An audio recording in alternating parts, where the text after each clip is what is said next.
네, 안녕하십니까. 박유충 중개실무의 박유충입니다. 오늘은 조율 교육을 시작하겠습니다. 중개의 꽃이라고 할 수 있는 조율. 많은 중개사들이 참 어려움을 겪는 것 중에 하나가 조율인 것 같습니다. 지금 일단 저희 같은 경우에는 조율 교육 자체가 4단계로 나눠져 있는데, 일단 조율의 어떤 조율의 필요, 조율이 왜 필요한지 그런 내용에 대해서 한번 알아볼 거고, 두 번째로는 조율의 법칙을 이제 알아야 되는 거고, 그 다음에 이제 세 번째는 조율의 방법, 네 번째는 이제 조율의 사례, 이렇게 되겠습니다. 조율의 필요.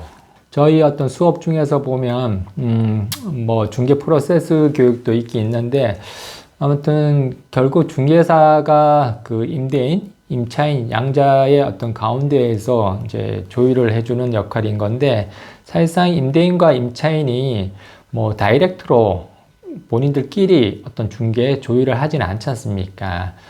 중개사가 중간에 있는데 중개사를 통해서 원하는 어떤 필요 조건들을 요청하게끔 되어 있지, 그거를 직접 임차인한테 요청하지는 않죠. 그러다 보니까 이제 공인중개사가 있고, 공인중개사와 임대인 그의 어떤 얘기, 그 다음에 또 임차인과 또 공인중개사 간의 얘기가 끊임없이 발생하고, 거기에서 어떤 기대치 부분이나 아니면 필요한 부분들, 그 다음에 그런 커뮤니케이션을 중간에서 전달하게끔 되어 있는 거죠. 말씀했듯이 조율이라는 부분이 당연하다 할 수도 있겠지만, 조율이 발생되는 이유는, 조율을 해야 되는 이유는 바로 그 요구 조건의 불일치가 발생하는 거죠.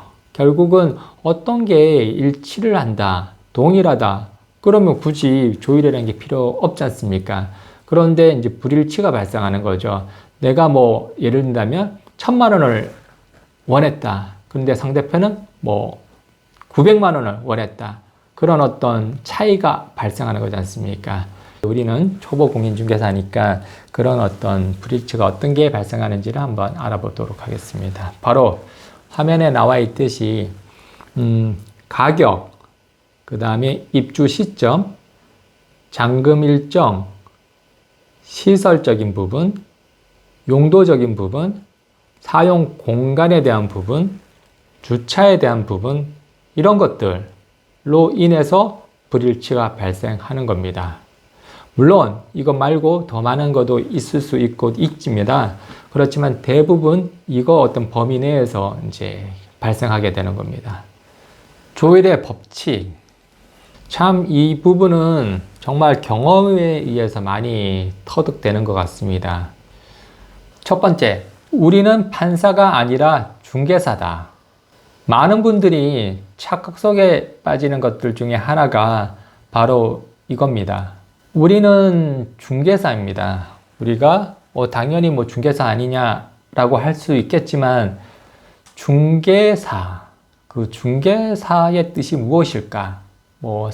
생각을 하셨으면 충분하게 이해가 될 것 같은데, 이런 부분을 이제 이해를 못하고 그냥 내가 마치 가운데에 끼어서, 가운데 중간에서 뭔가 판사처럼 판단을 내리고, 그에 따라서 내가 판단 내린 선으로 조율을 해주려고 노력을 하는 거고, 또 조율을 해주는 게 아니라 도리어 이렇게 하시면 안 됩니다, 혹은 이렇게 하세요 라는 식으로 또 얘기하는 부분도 발생할 수가 있는 거죠. 자기 편이라는 믿음을 줘야 리드할 수 있다. 네, 방금 전에 얘기했듯이 공인중개사는 요구 조건의 전달자가 아니다. 여러 가지 방법이 있겠지만도 전달만으로는 절대로 불가능한 겁니다. 저희는 이제 중개사, 조율자이기 때문에 요구 조건의 전달만으로는 절대로 조율이 이루어질 수 없습니다. 전달, 조언, 협상 등의 상황에 맞는 방법으로 요구치를 맞추어야 한다. 조율을 하시는 분들은, 잘 하시는 분들은 그 경험이 많거나, 또 어떻게 하면 이제 그 요구치가 맞는지를 미리 이렇게 머릿속으로 많이 생각을 하고, 그에 따라서 행동으로 많이 옮기시는 거죠. 상황은 정말로 아까 말씀했듯이 다양한 경우의 수가 이제 발생하는 겁니다.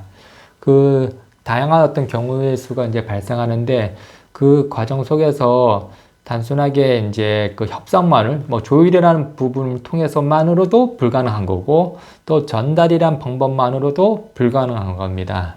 그리고 조언, 뭐 중개사도 전문가가 되면 또 오랜 경험이 생기면 이렇게 하는 게 좋을 것 같습니다. 저렇게 하는 게 뭐 더 낫지 않겠습니까?